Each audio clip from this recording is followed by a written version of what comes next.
First of all, I want to welcome everyone to the new year. Happy New Year. Glad to have so many of you with us today. I know it's a long weekend and people are other places as well. And now I got two more people. Irving. Where are they? Irving Admit.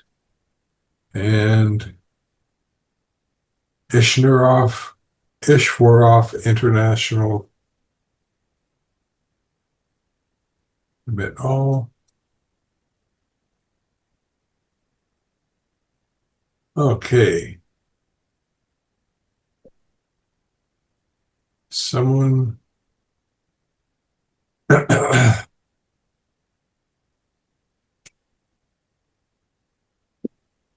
Hello. So everyone's here? Good, good. Dexter, you're with us finally. Yeah. Hello. Happy New Year. So we've got we got 7 people today. That'll be a good group. Okay. I don't know if all of you have the outline, but our first issue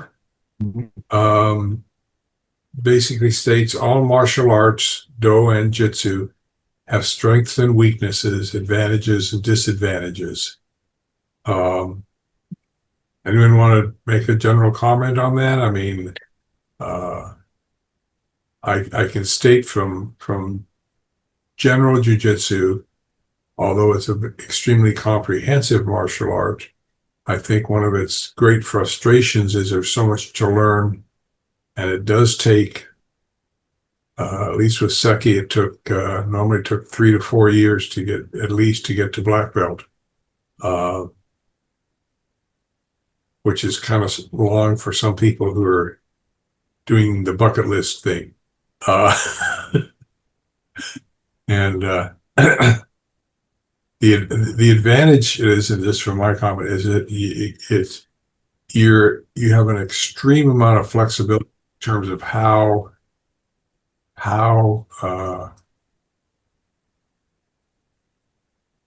you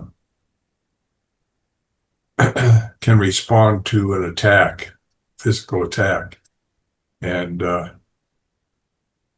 that to me is, it's, as I've said before, I put my hands on people and on kids at junior high and high school, and the trick is never to leave a mark. And that has worked for me.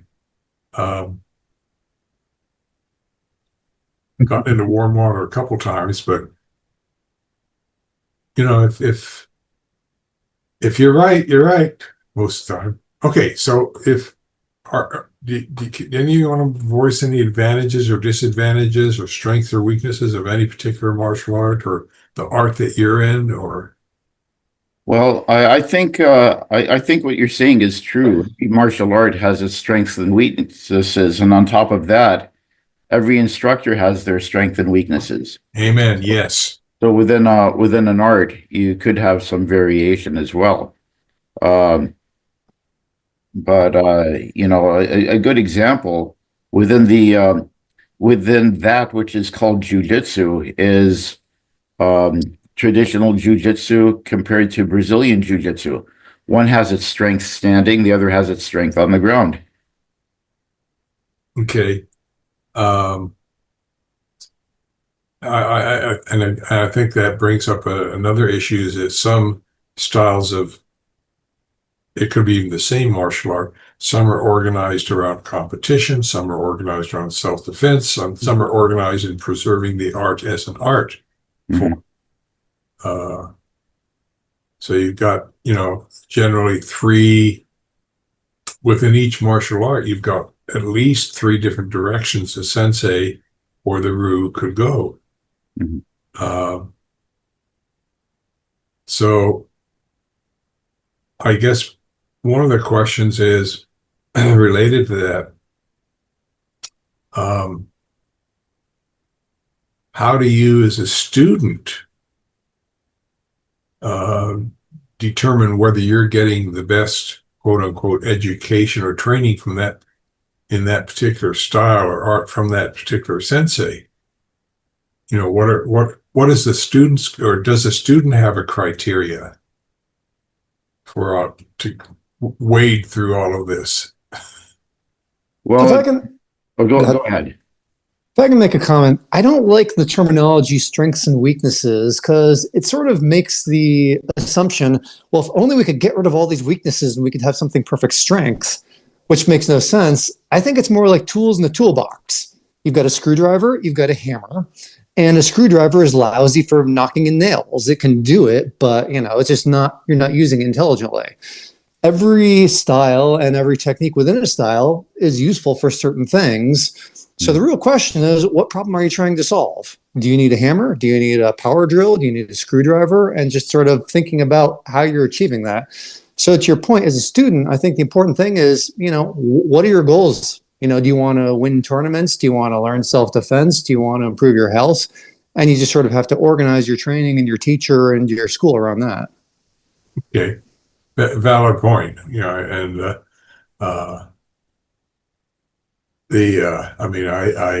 I mentioned weaknesses only because there's some things I've picked up from other Ryu of Jiu-Jitsu that I did not get from my original instructor that became part of the Budoshin process. The Katsugo training I got from Hal Brocious, which is, and both Seki and Brocious had a policy, which I respected, and I think the students have problems with at times, is that whatever you learn in one dojo stops at the door to the other. And I've lost some good students because of that. And it's not that they bring what they've learned into the dojo, it's that they start, what's the term? I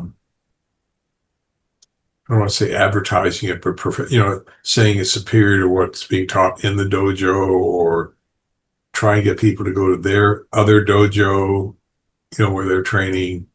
And at some point you have to draw the line. And but I don't know if that, I don't know if that in of itself indicates a weakness. But there are, I think every system has some blank spots in it. Maybe. Mm-hmm. And like as Nader said, it may be the your instructor's own personal limitations rather than the limitations of the art itself. Yeah, George, when we talk about students too, what do the students want? I think you have to define what age. Are they elementary school, middle school, high school, seniors, or what? Because I had a friend that just started her kids into BJJ, Brazilian Jiu-Jitsu, and I asked her right off the bat, I said, what do you want for your kids? Because the kids certainly don't know what they want. She said she just wants them to get them coordinated and all that. I said, well, you could start them out in kinder gymnastics when they're 2 and 3 years old.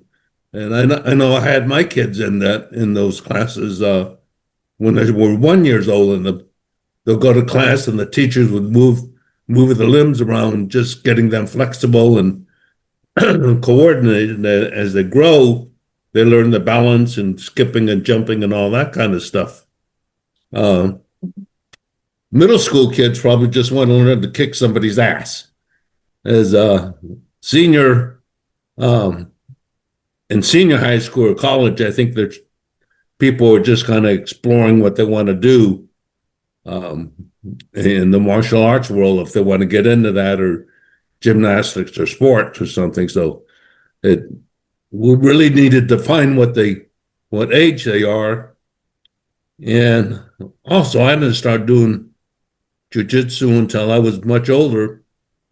And as a consequence, I never learned how to speak the children's language and when you try to teach them. And my sons had to teach me how to teach the kids.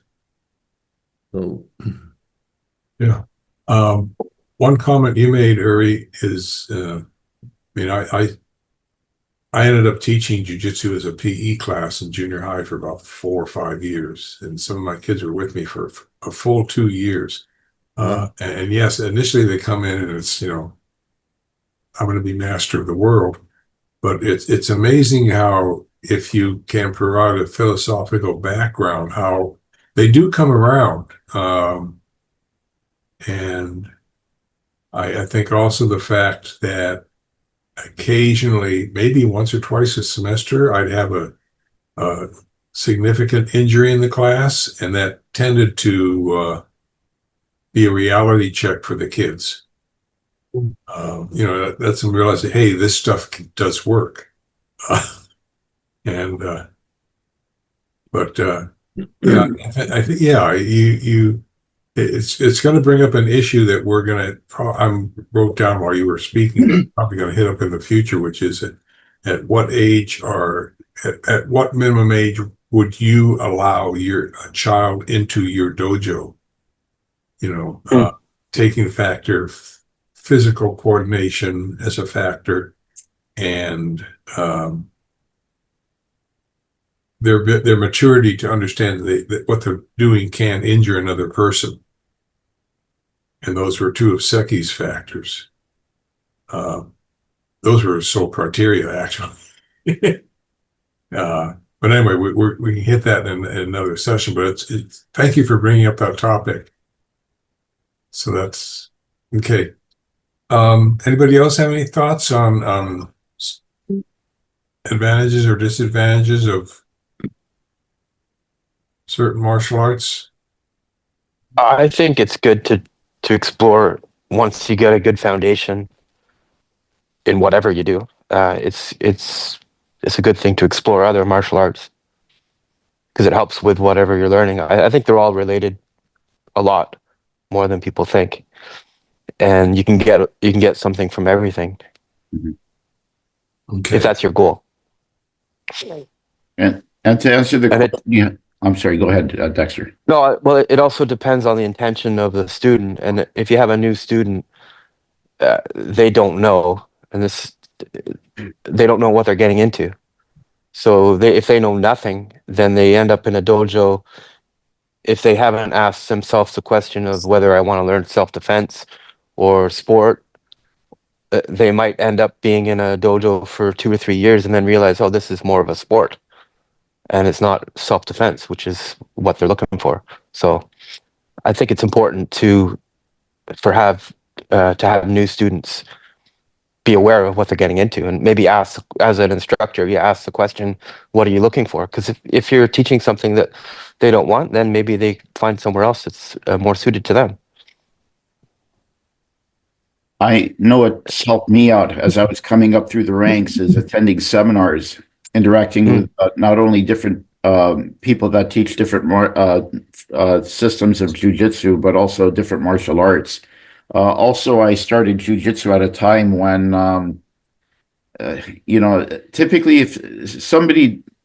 typically people don't just say, oh yeah, I want to take a martial art, I'll take jujitsu. Usually it's karate or taekwondo or something like that.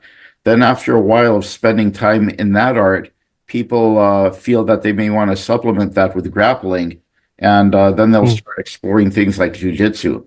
So in our class, there was a pretty good mix of people from other martial arts, and that helps with exposing and learning about other martial arts as well. I didn't plan on taking jujitsu right off the bat. I spent a considerable time in judo first, and I just took jujitsu out of because I had an aching curiosity of what judo came from, so I added to that mix as judo. Yeah. And then you found out that they were very similar. I found out that I knew that they're similar because one came from the other. But another thing that I found out, and this touches on the point you brought up earlier, Sensei Kirby, is that what you learn in one art stops at the door of the other art. But no, I found that the judo enhanced the jujitsu and the jujitsu enhanced the judo. Yeah. So where Yeah. appropriate, I mean, there's techniques that you cannot do in judo that we practice in jujitsu. But you use your understanding of judo to know what you can apply and what you can't apply. And I found that it's really helped out my judo and vice versa. I also study karate, um, and in my karate training, they have throws in karate.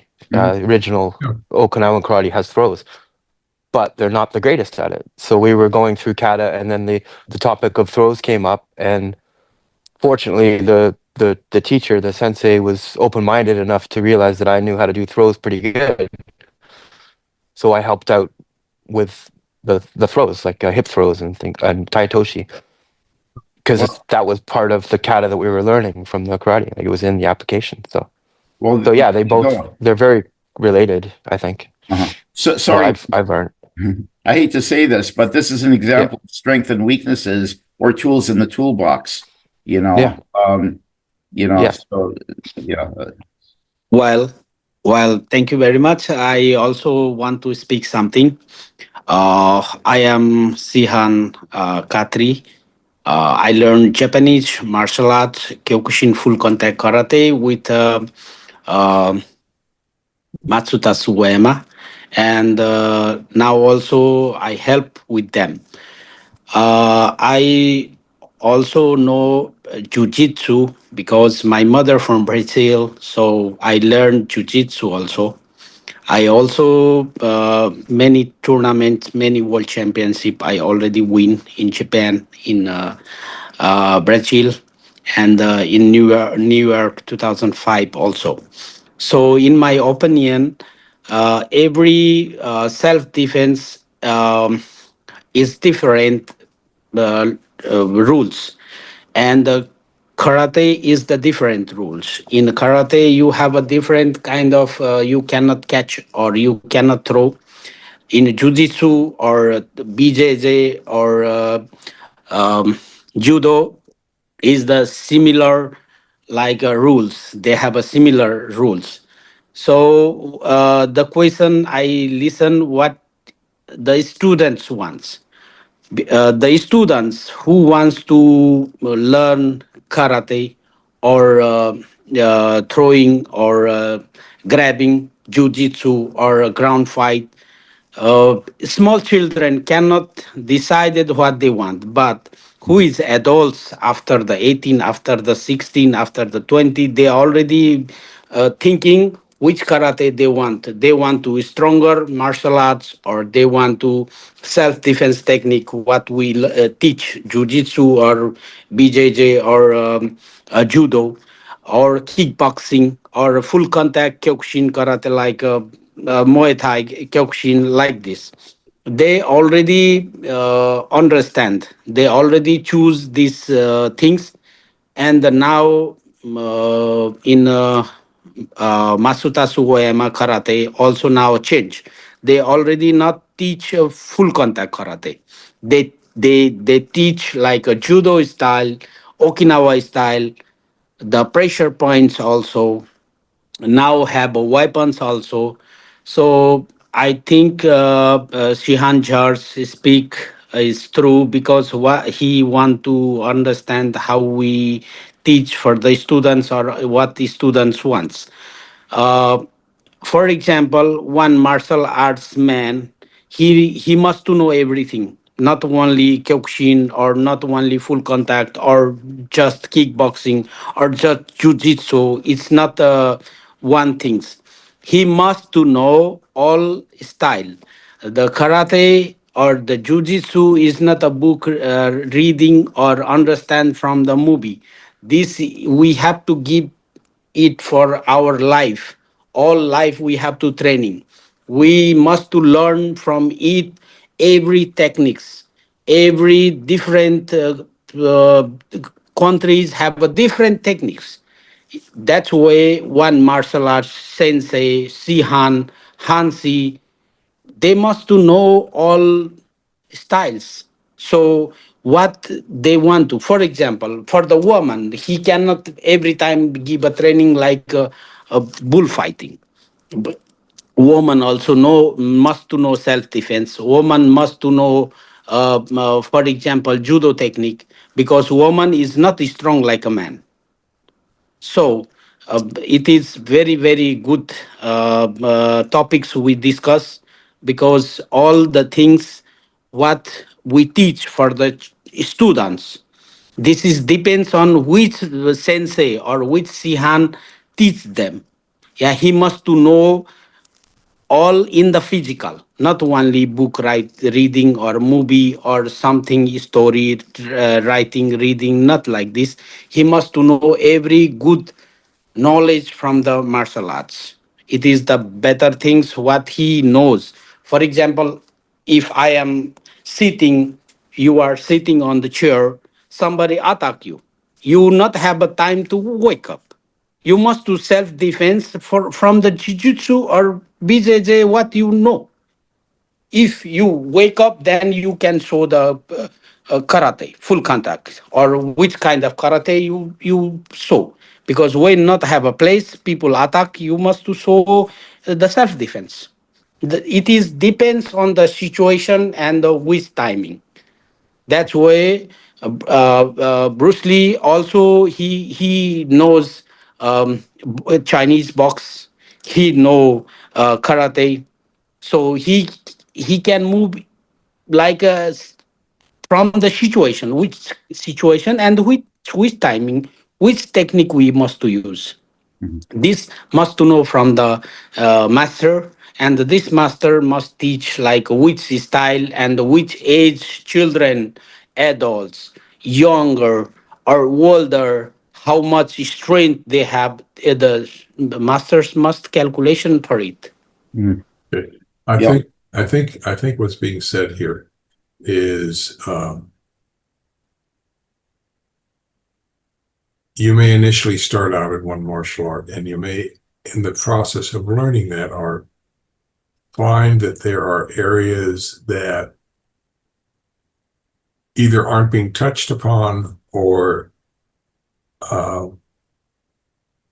not being developed sufficiently to meet your needs, and so you find another sensei, another ru, another art to fill in that empty space. Okay, and maybe that empty space could be a weakness to the original martial art that you learned. True.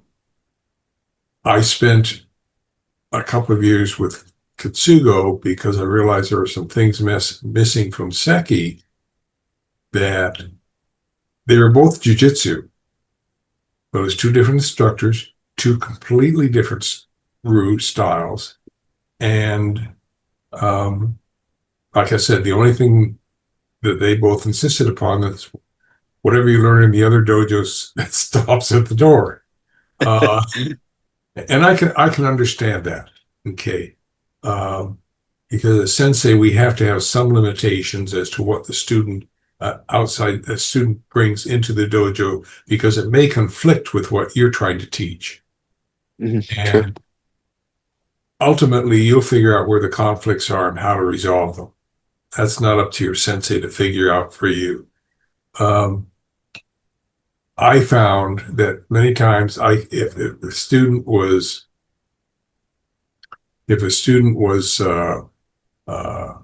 bringing something else in from another dojo, I would try to incorporate that into the jujitsu technique, because that was one of the strengths of both Seki and Broshes, is that their techniques were so open that you could bring anything in as a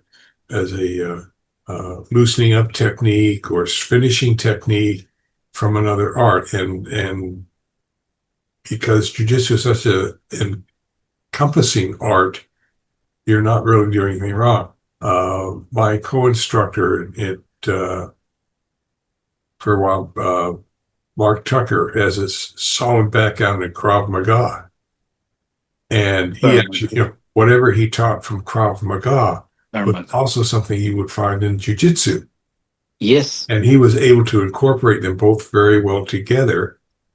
And that's okay. I mean, you can't, I think the strength of a system is its openness to new ideas. Because if you have a strong core, a strong foundation, you can build a solid house. And I think that's what we're all after in any martial art, is to have something that gives us a strong foundation so that we as sensei can build the house.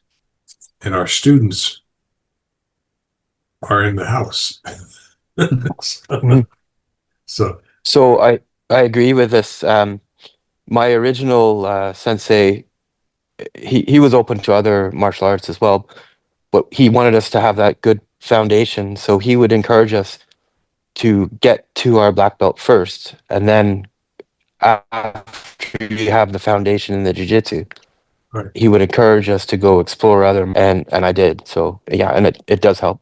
But you do need a good foundation first. Otherwise, if you're a beginner, you're going to get really confused. Right. So you need you need the structure, like you're saying. Right. I know. But you can yeah. incorporate other things. I would tell my students, if stick with this art until you're at least a brown belt. Because at brown belt, you've kind of got your foundation down, and you're going to build a foundation. Yeah. And then if you want to study something else, you've got something to work from. You've got something to compare. And also, as you said, Dexter, if a person is learning just bits and pieces of other arts and never going anywhere, they're not really learning anything. And I've seen that. So it's very wise it's very wise to have that foundation. Yeah. I think. Yeah, I think in any subject you study, you have to have a foundation before you can really effectively start comparing things in whatever, whether that be basket weaving or brain surgery or and this is a little related. So I don't know what the quote is exactly, but there's some sort of quote like, if you climb one mountain, it's easier to see where you came from. Like if you're at the peak of a one mountain, then you can see what. So if you're doing one martial art and you get really good at it, and then you start something else, I guess the idea is that you can see more of it. I guess I don't know. Yeah. But that kind of stuck with me. Yeah. It makes sense, and I've experienced that. Yeah, your experience helps build your foundation, and that foundation grows. Decades ago, I used to do backpacking. We would start at 8,000 feet and go up. But the head of the group, and it was a explorer post, the adult head of the group, because he worked for a large-scale construction company, he would always do a flyover the area we were going to backpack through. So not only did we have the terrain maps, but we also had photos of where we were going to be going, and we knew what we would be getting. We sort of knew, we had a better idea of what we'd be getting into. No guarantees. And it made the backpacking far more enjoyable. I mean, we did run into issues, we did run into problems, but we kind of knew, like you said, we knew the terrain. And if you have a foundation, you kind of know the terrain. And looking back down that mountain, you know where you've come from, you know where there were problems, you solved those problems. Now you can go ahead. It's like you get to the top of a mountain and you realize, oh my God, there are other mountains I have to cross. Yeah, and they're similar, right? Yeah. They're kind of similar. Like you kind of know what you're gonna get, right? Because rocks are rocks. Sihan, Master George speak is true. Because in 2008, I am Kyokushin Kai Kan Black Belt third Dan, and we have one international seminar in Budapest in Hungary. So that time, I don't learn properly Jujitsu. That time, when I learn, I start from the white belt because I stay in Hungary around 6-7 months, and QC Geza, we learn. He teach me from the basic because my level is third dan in Kyokushin. So when I go in the seminar in Hungary, uh, I start from the white belt, starting because learning never end. If I am 60, if I am 70 years, learning never ends. So we have to learn every style from the basic level if we want to super uh, uh, the techniques we have to if we want to learn.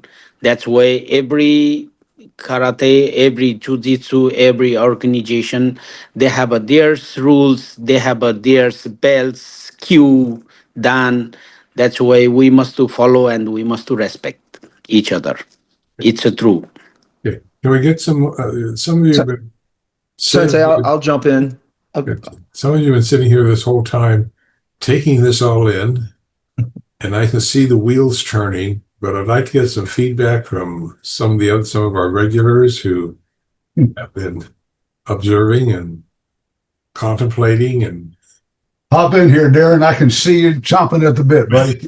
Well, I knew Dave was going to call me out. I heard Sensei calling me out without saying my name, and Dave has to support that. Okay, I'll go ahead and jump into this pool of 2026 real quick here. Look, as we do with every topic that we have, we tend to we easily get derailed off of what the focus on what the actual topic is, but it's all good. I appreciate everyone's dialogue and insight to different scenarios, but I believe that they're applicable to other topics in some regard.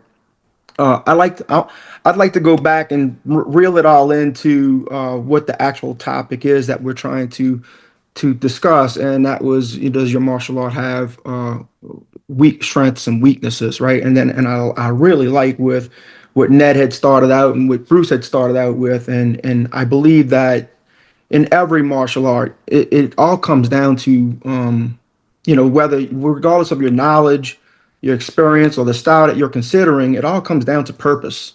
What's the purpose? And so, and how you're applying that purpose and what your objectives with it.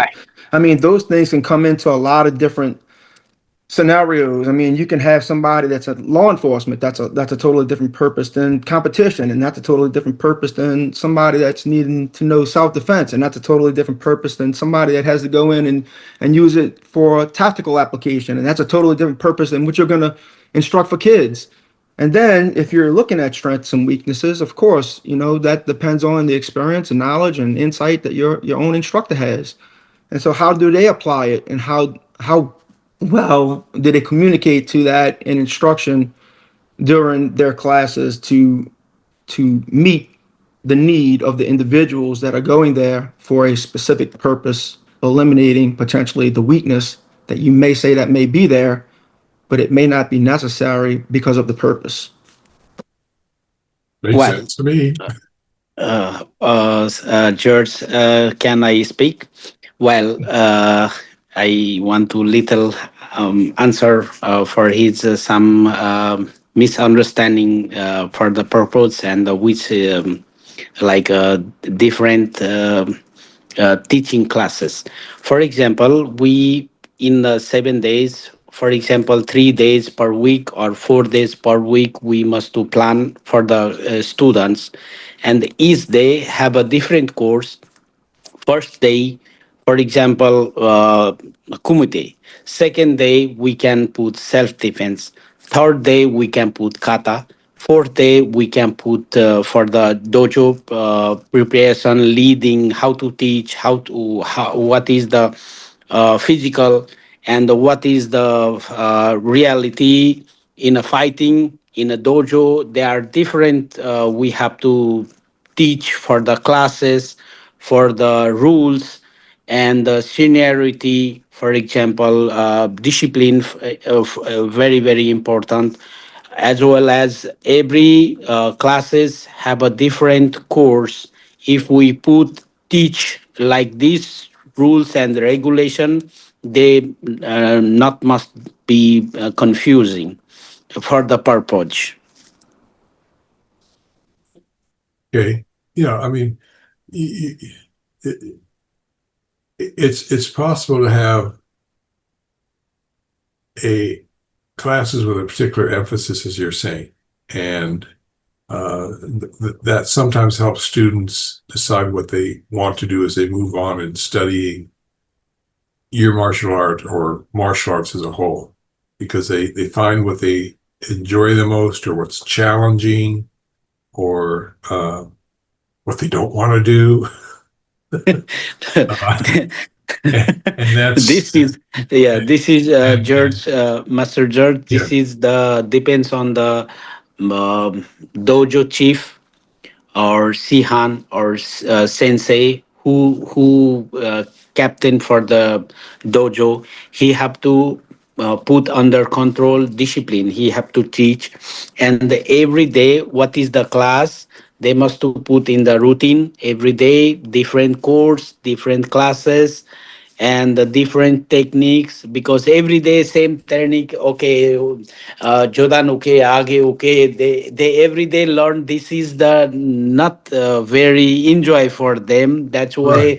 why they criticize who is weak children, who is the weak students. They criticize, and the rules, all martial arts history, the rules is the mentality is like this: who is the weak, all people go through on him. Okay. Yeah, that's why the discipline is the very important. The leading of the classes very important, and the subject every day different courses for the classroom, and all leading the captain for the dojo leader, dojo chief, that like this dojo leader, sihan, sensei or senpai. This is very very important for the purpose, like what our colleague speak. This is very important, Master George. Okay. I think I think what we're getting towards here is the teacher has a vast responsibility, and it not only is leadership, but it's also nurturing the students. And nurturing it does not mean you're dealing with some little kid who doesn't know his head from a hole in the wall. It may be even getting an adult to understand in their language why they're doing what they're doing. And that can be the most difficult part of teaching. A sensei who comes in and thinks they can lockstep everybody is fooling no one. If you have experienced students or students that are all, regardless of their actual ability, they're all respected, and you can reinforce their growth to say, yes, you're coming along, and no, you may not be the same as the person next to you, even though you're the same rank. If they feel that they are being treated equally by you or respectfully by you, they will stick with you. Yeah. Because that's the way young people are. And it's sometimes it's hard to nurture that sense of belonging in a dojo. I've seen some sensei who they teach what they teach, oblivious of where the students are. Mm. And that does not work in any subject. I've seen it as a master teacher in high school, as junior high teacher, as the department chair, as some teachers, for lack of a better phrase, there are some professional teachers who do not belong in the classroom.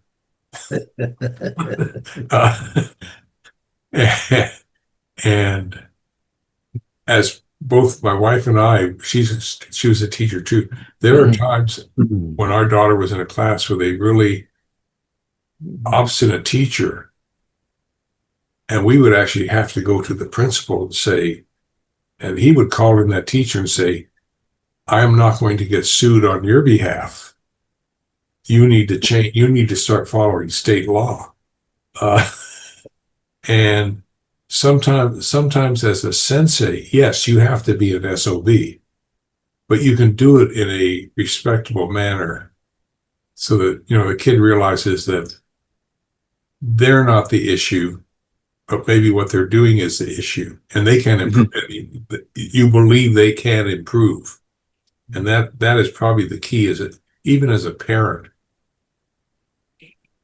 if you believe your student can improve and they see you believe in them, it's amazing how many, and I've seen it too often as a school teacher, it's amazing how often they will open up and get their act together. And I'm sure all of us have been through that at some time or another in some type of relationship or another in the past as well.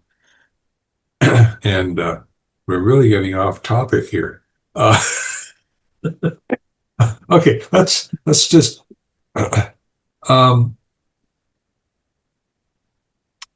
do you think it's up to, we're going to still be on the same topic, I guess. Is it up to the practitioner, the student, to find solutions to what they perceive of as weaknesses, or is it up to the sensei? If students are having problems. I'm sorry, I wouldn't consider it a problem. I would consider it an expansion towards what you want out of your practice in martial arts. Yeah, okay, I'd go with that. And I don't know. I mean, some teachers are open to other martial arts, other teachers aren't. One thing about our system, this is no longer a hard rule, but at one point it was in our history, is that in order to get a Sandan, a third-degree black belt in our system, you had to have a black belt in another system. Okay, so we would encourage expansion and learning other martial arts and that sort of a thing. But I can see that typically what I know about martial arts and instructors, and this is something we see too often, is that no, it's this martial art and nothing else. They get really territorial when it comes to something like that, and I don't think that would help if your endeavor is to learn self-defense. Gator, that warms my heart to hear about a self-defense system that at third dan would require a black belt in another martial art. I like to hear that. And I like to hear that your heart is warmed. So, not just my heart, the cockles of my heart. I want to go back to just a little ways here. And first of all, shout out to Bruce Andrews, not just because he's from Vermont, but because the analogy of toolbox, a screwdriver won't do what a wrench will do, which won't do what a hammer will do. It's a beautiful analogy here. And it's a comparable comparison might be, what's the best instrument in an orchestra? Well, the combination is what makes an orchestra an orchestra. So to talk about self-defense systems, no one self-defense system, just like no one sensei, has all the answers. I encourage my students to openly seek answers from other teachers throughout my 50 plus years of teaching. As many answers as I can give them, and as comprehensive as our curriculum is, they're going to get stuff from other people that I can't offer. It's just not, I don't have it and someone else does. The other thing is the whole idea of almost everyone here has studied more than one martial art. Is there anyone who's only done one? Okay, so why did we go to another system? Why did we go to another dojo? And the answer is to expand our perspectives, an expanded perspective. It's the same reason somebody in an orchestra learns more than one instrument. The best musicians I've ever worked with play more than one instrument well. And you ask them why, and the answer comes back some variation of expand my perspective on the subject. In that case, it's music. Here we're talking about self-defense. So Sensei Kirby, by the way, I love your jacket. It gives you the look of a Shaolin priest. I really like that. But Sensei Kirby, as wonderful as Jack Secchi was, sought out Hal Brocious and studied seriously with Hal Brocious. And Hal had gifts that Secchi didn't have. Secchi had gifts Hal didn't have. And George Kirby was the benefit of both of those tremendously, because he went in with an open mind and just sopped up all that good information and made it his own. So in my own experience, I've had 7 different piano teachers. 6 of them taught me what works, and 1 of them taught me what doesn't work. And that's just as valuable as the other 6 in a way. So, and working with other sensei, I glean a lot of information, and working with other piano teachers, I glean a lot of information. So it's not just stepping foot into a dojo. Sometimes it's bumping around ideas like we're doing here and learning from each other. So thank you, Sensei Kirby, for sponsoring these. I get a lot out of them. I want to speak something. Master Clock tell something is the new. Well, for example, when people more than one martial arts, this is not his he. For example, somebody not push him. This is for his encourage. I also spoke for the karate or jujitsu, any style of martial arts. It is depends the how you want, what you want to learn. For example, I am 45 years and 30 years, 32 years already in karate. And at the moment I am in the jujitsu 5 dan, in kyokushin I am 8 dan. And not only one style, people what want.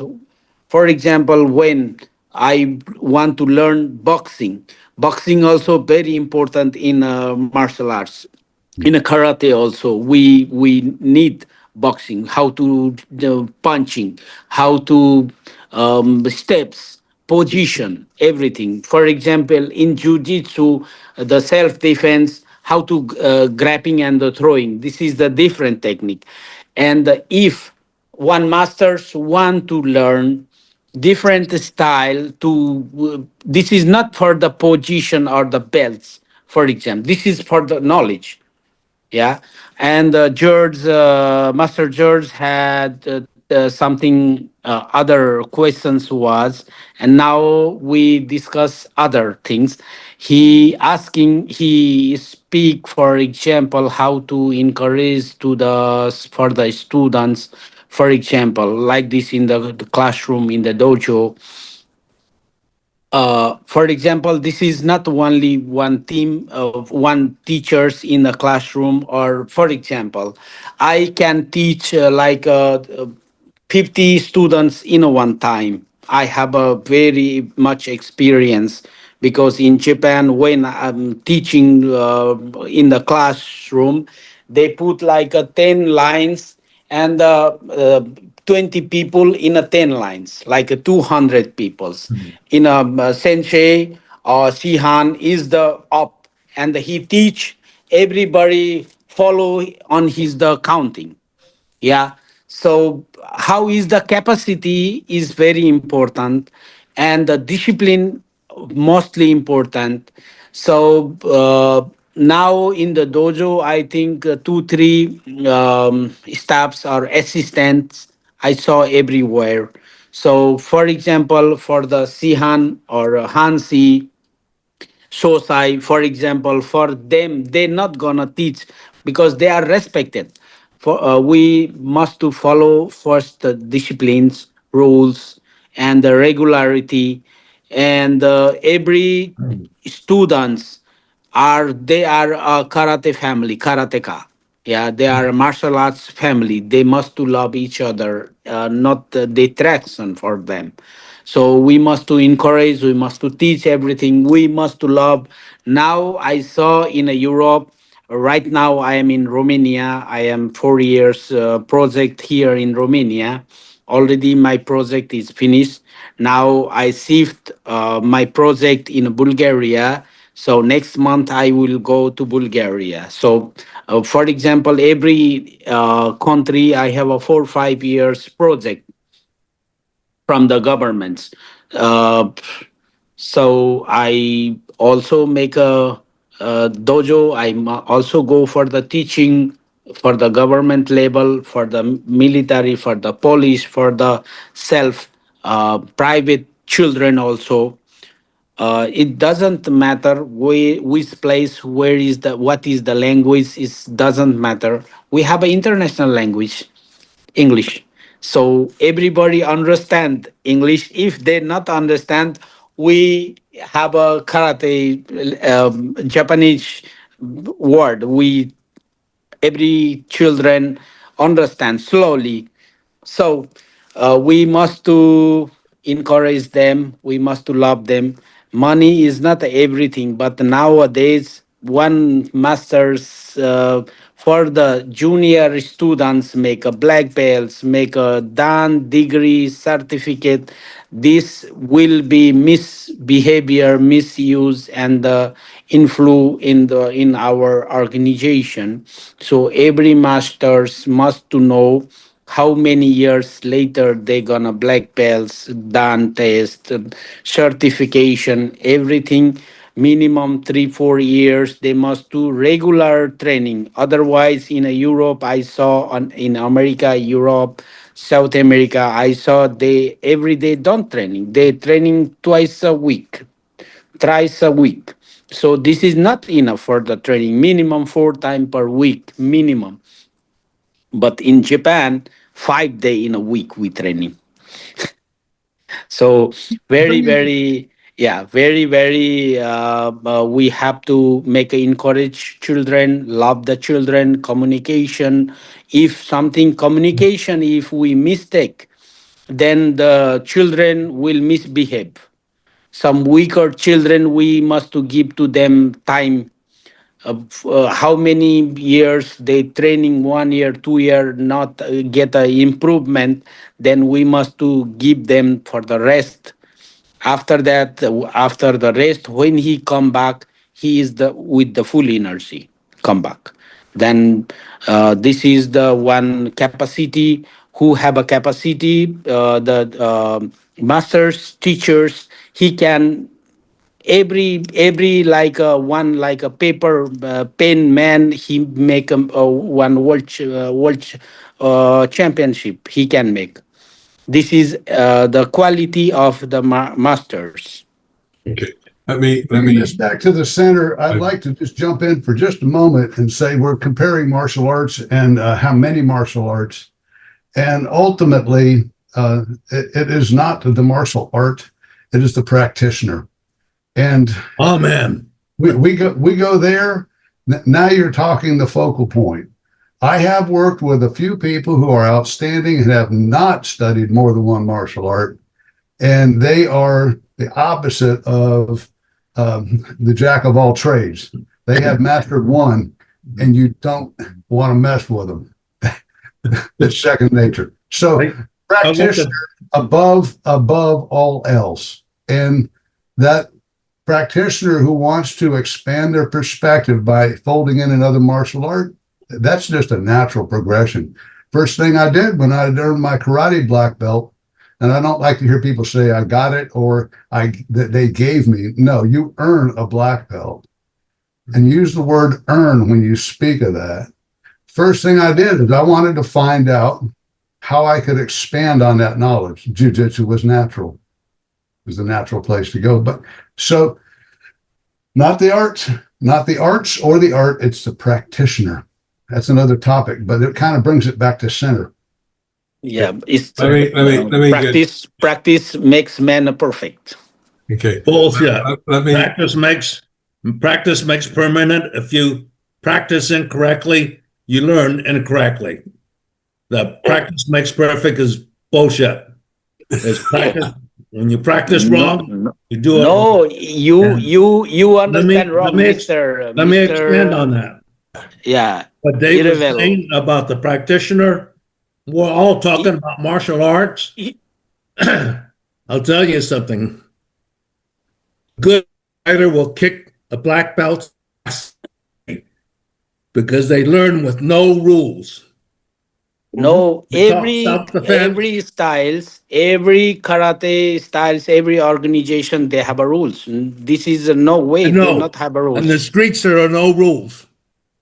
Yeah, Self-defense, no streets, rules. Muay Thai, MMA, no you rules. not have In a the rules. streets, there are Yes, no rules. not have a rules. In a MMA, you Muay Thai, you not have a rules. You can Hey. beat, you can punch, you can kick anywhere. You can kill. Look at boxing. Okay, Yes. Got the ears bit off. I need to intercede here. I think Irving's, because okay, I think Ishwarov is saying that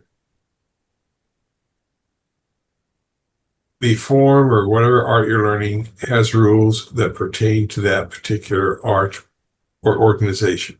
Okay, and different organizations and arts have different rules. Yes. I think even in self-defense, self-defense is such an open-ended topic. You can't, the only rule is escape successfully. That's the only rule of self-defense is survive. Okay. And Yeah. if your survival is at stake, everything else is irrelevant. So it's a different mindset. And it's a mindset you have to accept. And I've run into that problem with students who have had to use it on the street. And in spite of all that I have said and tried to convey to them, their first comment to me when they come back is, am I going to get in trouble? And that's their concern because they injured another person, because they did the technique right, whatever they ended up using. And some of them don't actually remember what they did, which is normal. Okay. That's why we say self-defense has no rules. Whatever happens, happens. Yes. Okay. And it's the first thing I do, and it's almost like PTSD. It may take several conversations with a student to get them to know they were okay. They did not do anything wrong. They did not break any rules. What they did was legitimate. The person who's at fault is the attacker, not them. And I've never had a student who's gotten in trouble for using their stuff on the street. And that's that I think is the core difference. In self-defense, there are no rules. It's you do whatever you need to do in order to survive. Seki's techniques were always, I won't say they were polite, but they were quote unquote more proper. Hal Brocious, on the other hand, he taught us how to bite properly, how to rip lips, how to tear an ear off. I mean, none of this is stuff you want to do. But, you know, if you're going to survive, and would you ever use some of these skills that he taught? I mean, that's the other issue. Because you're afraid you're actually going to hurt someone. But the reality is, if any martial art is taught effectively, ultimately the student has to realize and accept that whatever they do may actually injure their attacker or their opponent, even though the goal is just to, as Seki said, your goal is to help the attacker go where they want to go. But what happens to them on the way is another matter. And that's a hard concept for many people to accept. And that's what makes self-defense different. And Seki's orientation with jujitsu was that its primary, everything was taught against street attacks. And that was his and both Hal's approach. And that was their attitude. And they had, Seki in particular had very little sympathy for people that objected to what he was teaching. There are times when, and there are little trade secrets he would never teach, but if you figured it out, I know there, I can set a figure for arm bar, not a figure for straight arm bar, perfectly every time. Because I did it once accidentally correctly, knew what I was doing it slowly. And Seki came up and said, Joji, you got it. And I didn't know exactly what I got at the time, but I figured it out. And so when I teach my students how to do an arm bar, I teach them that's the way to do it, and they will be successful 100% of the time. No ifs, ands, or buts. And I had several of those with Seki. He'd say, Joji, you figured it out. Because he didn't openly show everything. Now, one more thing I'd like to get going here, because poor Thomas has been sitting there quietly for the past hour and 2 minutes, not saying anything. Thomas, some feedback. I have a cold. Oh yeah. There's so many questions that we've diverged from. I don't know what the question actually is. Well, true.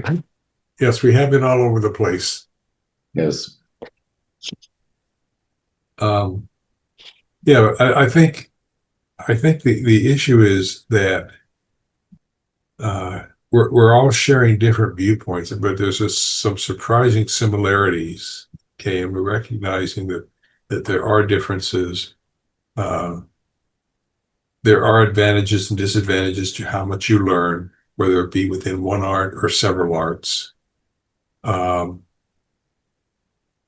You have to, in a street situation, you don't have the time to decide what you're going to do. You just ideally, well, not ideally, the reality is you just do it and hope it works, and hope that you're successful.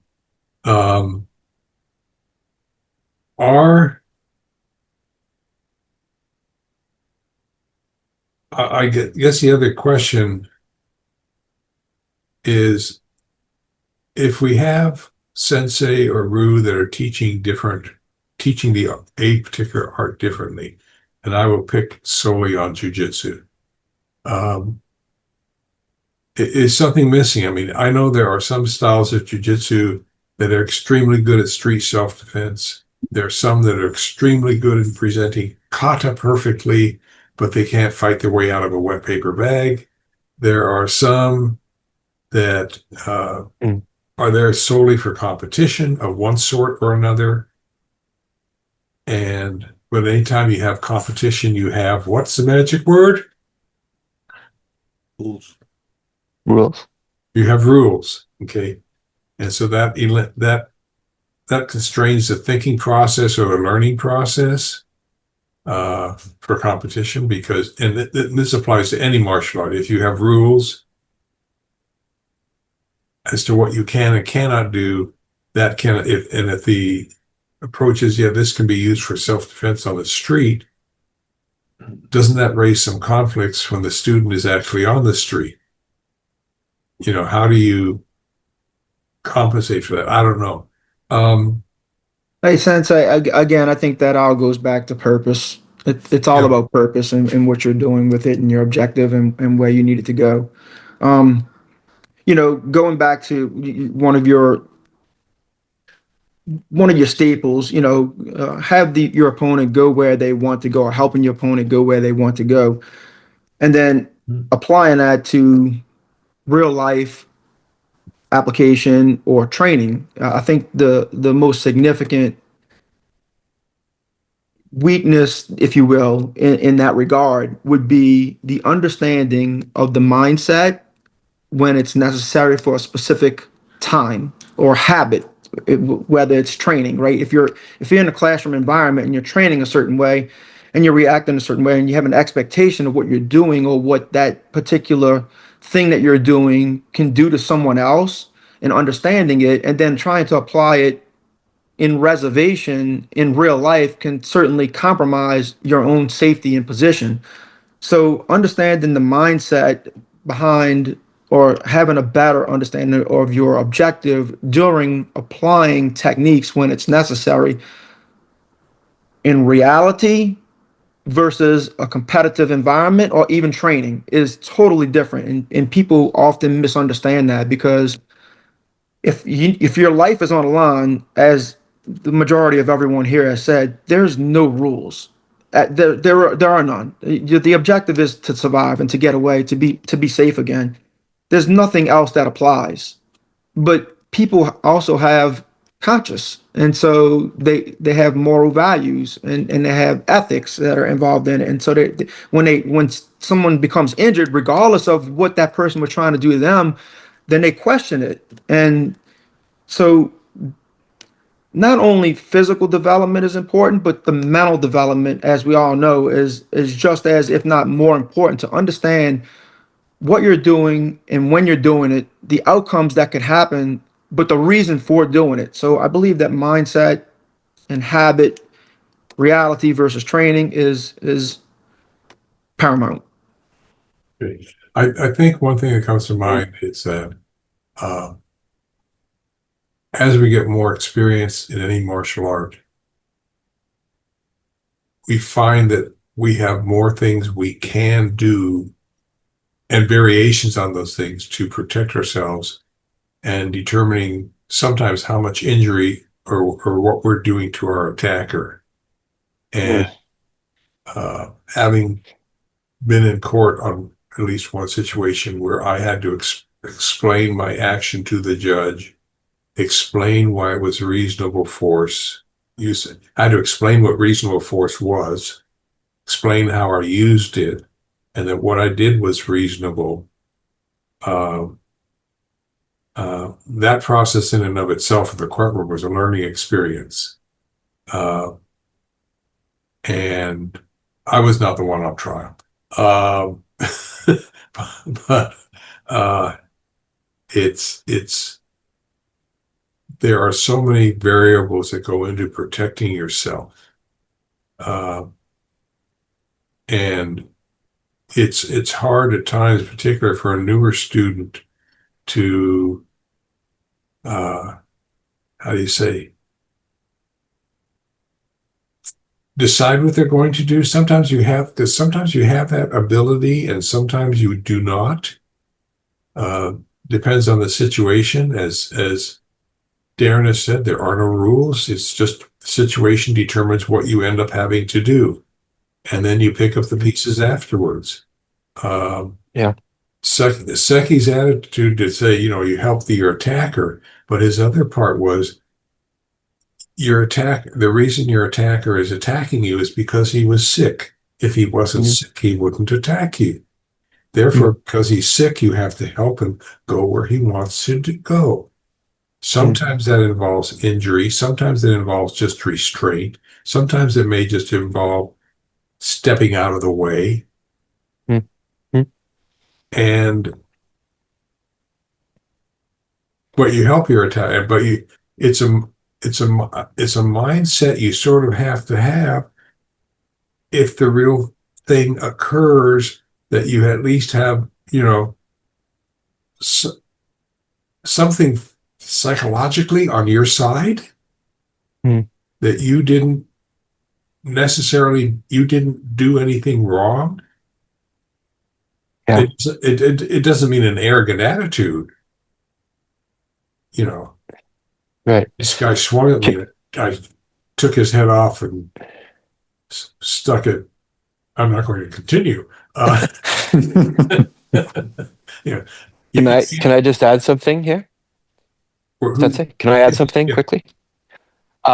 in regards to having what Darren was talking about, consciousness of like if you do cause injury to someone, Right. I've had some incidences that I've had, you know, altercations, and I felt sick after, because I had to use. I know I didn't do anything wrong. Things happened, and I think, and I gave that a lot of thought, and I think if someone doesn't have a reaction afterwards, they're a psychopath, because it's not humanly natural. If you don't Correct. care about the other person, no matter what they do, I think it's a normal reaction. And like you're saying, I think you need to let students know that if they have to use this, you will probably have that reaction, most likely. Like you're saying. Yeah. I know. It's human. It's human nature. Yes, I know. Once You can when I was teaching jiu-jitsu, I broke up a fight between two girls, which is, and one thing I always had told my students and even other teachers was, and I learned from how you never get in between two people that are physically fighting. That's exceedingly high on the stupid list. But Hal had a method where you could grab people's hair from behind, turn it, grab their hair as close as you can to their scalp with as much hair as you can, make a fist, and then just turn this in towards them, and it will actually bring a person down. They're not going to lose any hair, because the more hair you grab, the less they're going to lose. And you can actually bring them down, two people down to the ground this way, because they can't turn, they can't do anything. But unfortunately, one of these girls was wearing a wig, which was funny at the time, because that's what stopped the fight, because I was holding a wig. And anyway, to make the long story short, the mother came in the next day. She wanted me arrested for assaulting her daughter. And the principal's remark was simply, fine, we'll have your daughter arrested for assaulting Mr. Kirby. That ended it. But the point is, if you are conscious of what you're doing and what you can do, you have also a much better chance of not seriously injuring the other person. Because, and this is something that probably a future topic for the martial arts, most martial arts have a very strong philosophy of nonviolence. You avoid it at any cost if possible. And I think one of the things that Seki also instilled is that, if this person is sick, they attack you, you help them, is that you have a responsibility to do only what is necessary to protect yourself from further injury and to get away. And there are some martial arts that say, well, if a person attacks you, you can stomp them into the ground and under the concrete. And that's what gets some people in trouble. There's a difference between reasonable force and unreasonable force, but that's a whole other legal issue. But the hard part is in the process, and we're actually into the next topic, which is, we've been in this topic for the past probably half hour, teaching techniques versus developing self-defense skills. There is a difference between teaching techniques and teaching self-defense skills.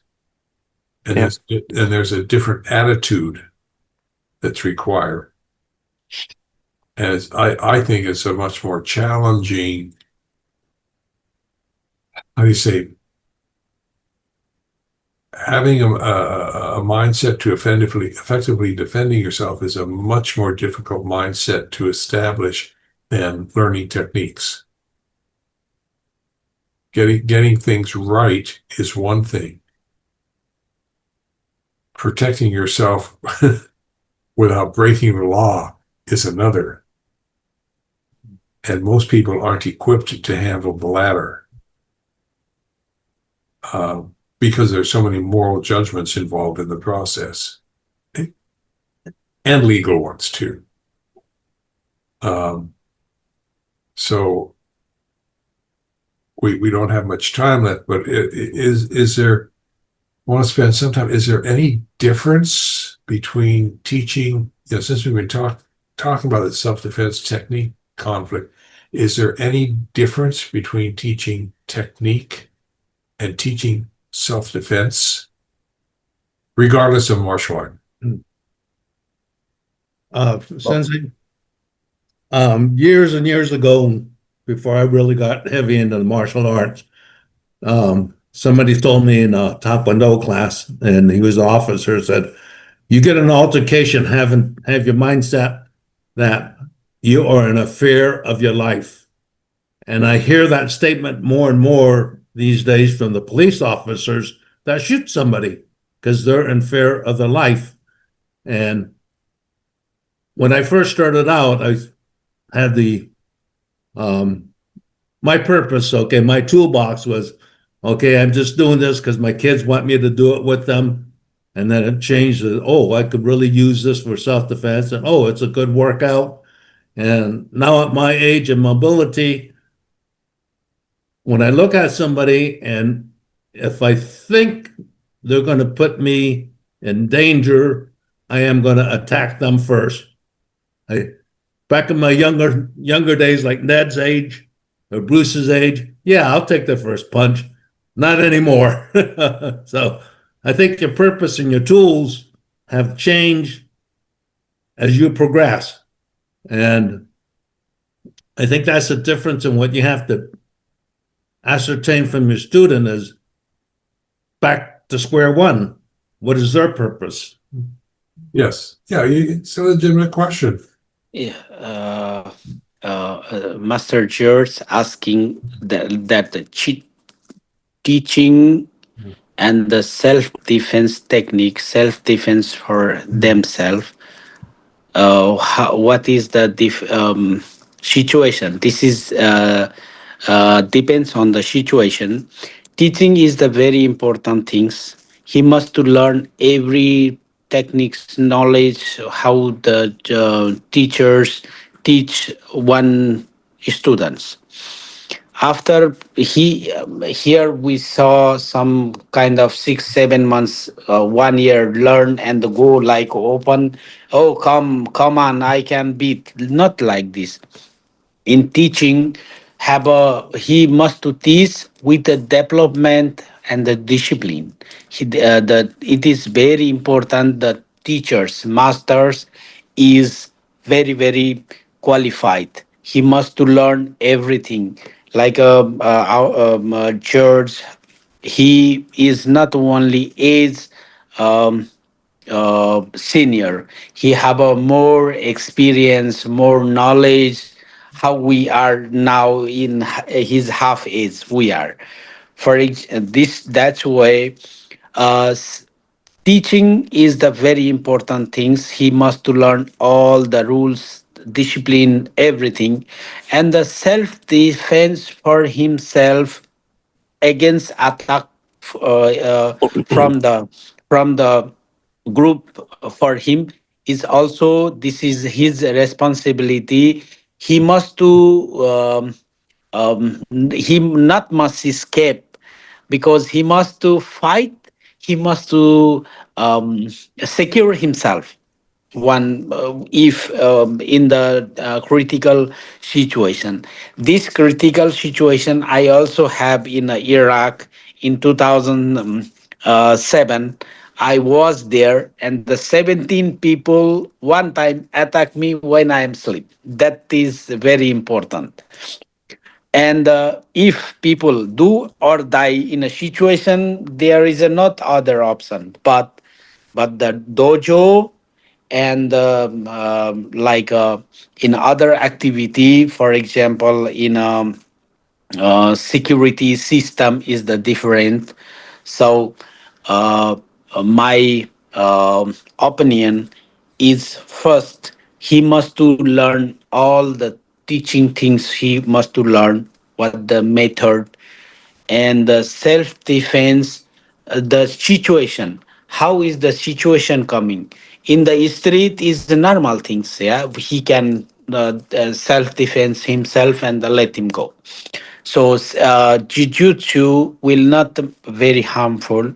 This is for the self-defense technique, easily, lightly, and he can self-defense and go away.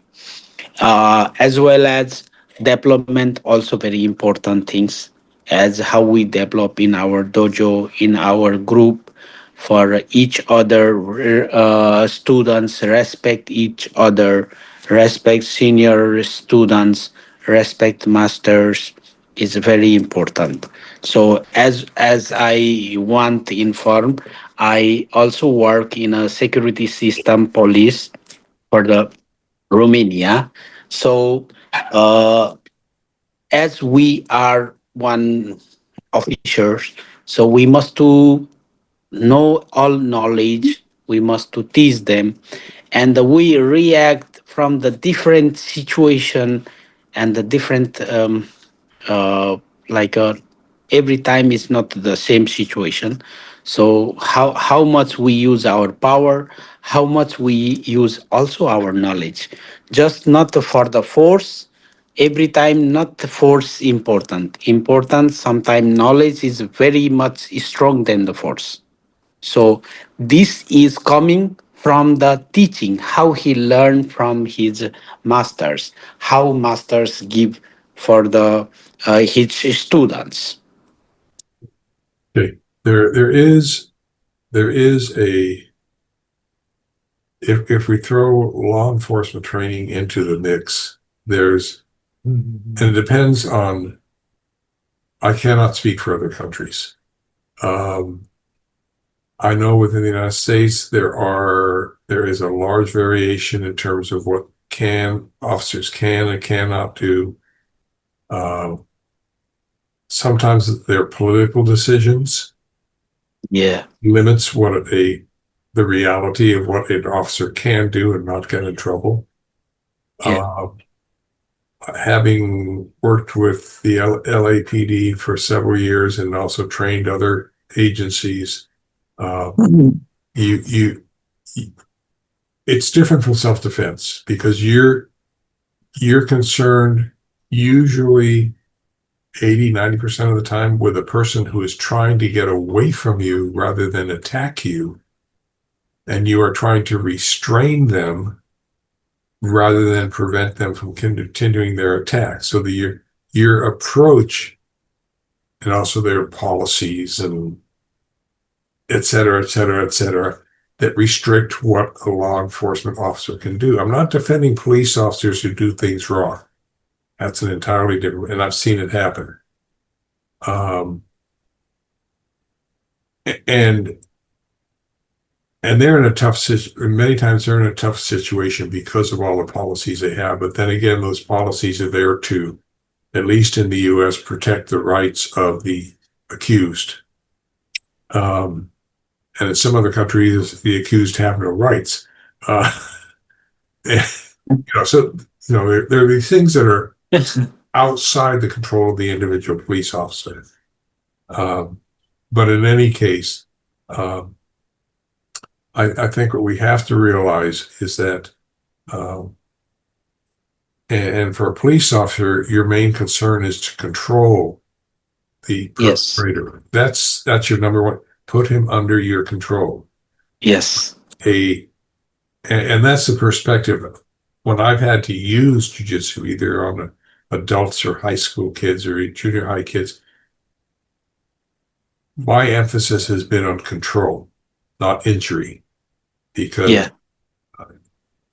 when one of the nice things about jiu-jitsu against the law. Seki and Brocious is they both taught me how to control a person with pain.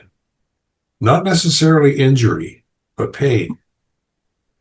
And that to me is a skill almost unique to jiu-jitsu. And that doesn't mean it does not mean you have to hit the person.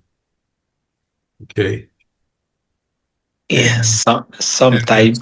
so I think that's very important for us as instructors.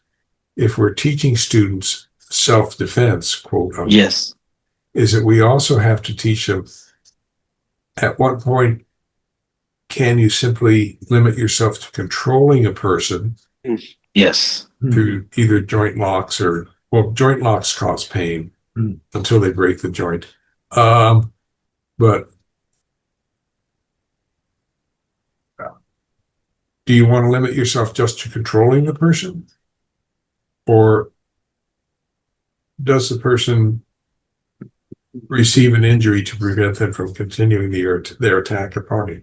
And Depends on how sometimes, much they resist. sometimes you have the ability to make that decision. Mm. And that depends on the situation. It's the same thing for law enforcement. What you Yes. do most of the time is not dependent upon what you know, but what the situation is. And that Yes. applies to self-defense. Competition? No, you know what the situation is. There are rules, and there are rules. In a competition, one by one have a rules, law, there just the have a rules. timing.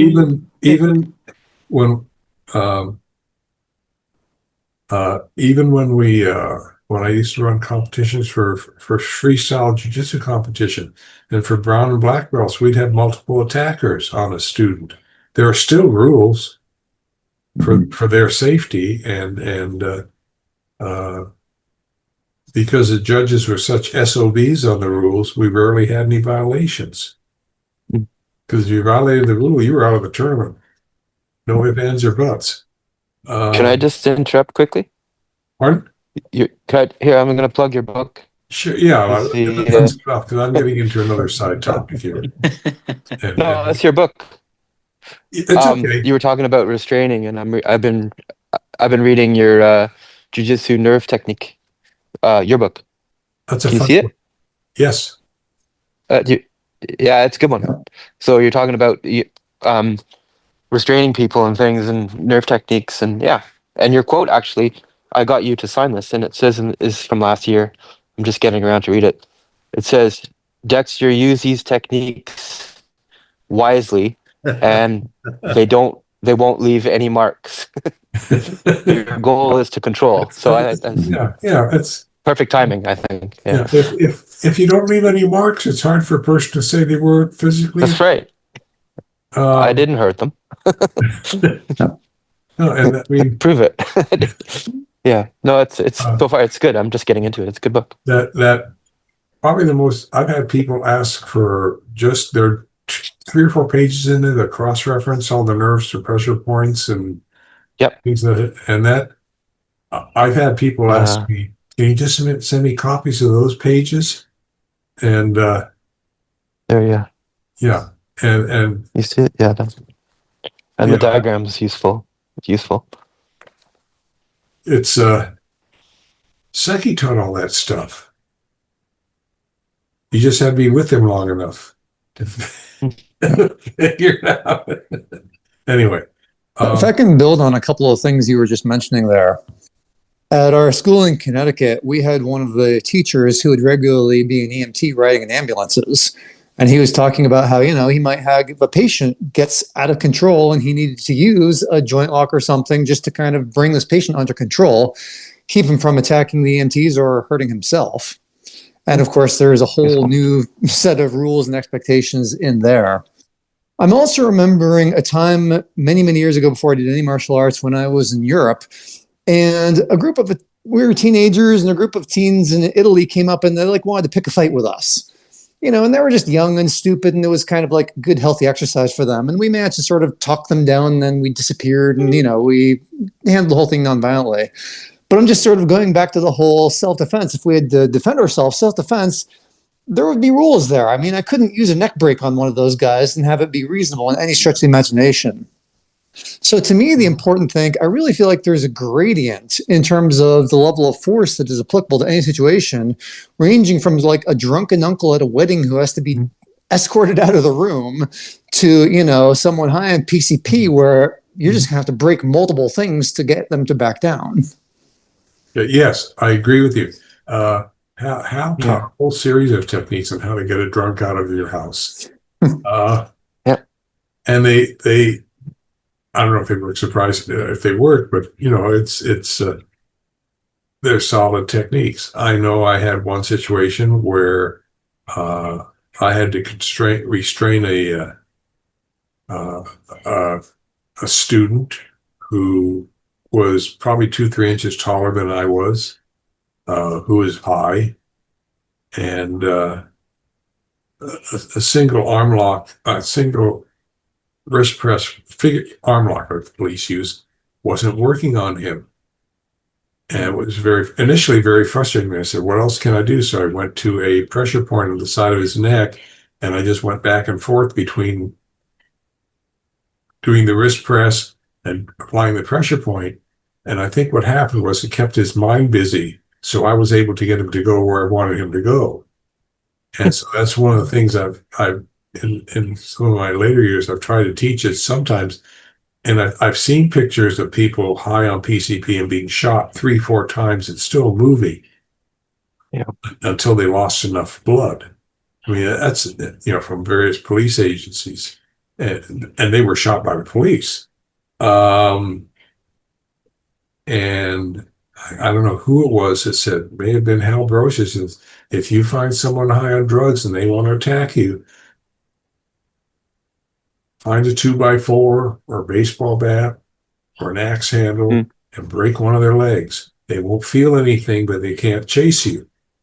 Right. You know, and those are extreme things to do. And then he also said, if you keep a baseball bat in your car, make sure you've got a ball and glove with it too. So in case you get stopped by the police, you can say you're going to, that's there for baseball, and you've got the other stuff there. I mean, it's sad to say sometimes you've got to play games, but that's a reality. But yeah, there are times when if a person's high on drugs or drunk, normal, quote unquote, normal techniques aren't going to work, and you have to start being creative. Choking them out's good. Pardon? Choking them unconscious. If Well, if you choke they're not going to feel anything, put them asleep. Yeah. If you put them asleep, then what are you going to do with the body? Just don't leave any marks. That's okay. Anyway. I won't tell them that I learned it I from have you. to leave. Take a month. Okay. Nice to see you. Okay. I think what we're going to do in reality is, because we are going over time-wise, and we are getting, I'd like to continue, but we all have other challenges for the day. We're going to start with, we're going to go back to teaching techniques and developing self-defense skills next time. Start with that, because there's more under there that we can deal with. I do want to thank the new participants today, Bruce and Ishraf and Ken Drake, who never really made it. And thanks some of the oldies that are here today. I think we had a really good discussion, although we got off track several times. And, Tom, get over your cold. Yeah, I'm just getting over one too. What I found always worked for me, and is you get some Casa Common orange spice tea, put a shot of rum in it, take 2 aspirin, go to bed. No. Believe me, you'll feel a lot better in the morning. Sensei, a better word than oldies is tenured. Pardon? So for us oldies, if you use the word tenured, it feels better. It feels better. No, I don't, there's no medicinal value to any of that stuff, perhaps, really, but it works for me. So you might want to try it. Yeah. At least you'll sleep through the night. Yeah. So, as I said before, I want to wish all of you a happy new year. We'll see you Yes, Happy New Year. on the, I guess, the 17th, which will be the next meeting. Oh, no, Right. it'll be February 6th, I think. 7th? First Saturday in February. 7th. 7th, okay. And So I won't be seeing any of you until the summer break for our jiu-jitsu. I teach the youth classes on Saturdays, okay, so I have an excuse. yeah. And this episode will get on YouTube probably, hopefully sometime either later today or tomorrow. And Oh, nice. if you ever have a hard time falling asleep, just go to YouTube. Start with episode number 1. Oh, I never thought about that. That's a good idea. I think this is episode number 96 or 97. I don't know what we're going to Wow. do for 100. And Yeah. if any possibility for the seminar, or we can gather and the meeting discuss more physically, we know each other, and this is also organization development. In the summer, if possible, I can organize seminar in Bulgaria, because next week I go there. Our project is start from the next week. Okay, very good. Good luck to you. Yeah, thank you very much. Okay. And also, this is if how is the possible we make a one seminar, and all masters, Sihan Sensei, we make a gather for the meeting, and as well as seminar also. Okay, maybe. Okay. So, 2 days, 3 days seminar. okay. So take care, everyone. Be good. Okay, take care. Don't get into trouble. And if you do, smile and say hi. Yeah, don't leave a mark. Os, Don't leave os, them. os. Don't leave any marks. Arigato gozaimasu. See you. Take care. Bye bye. Au revoir.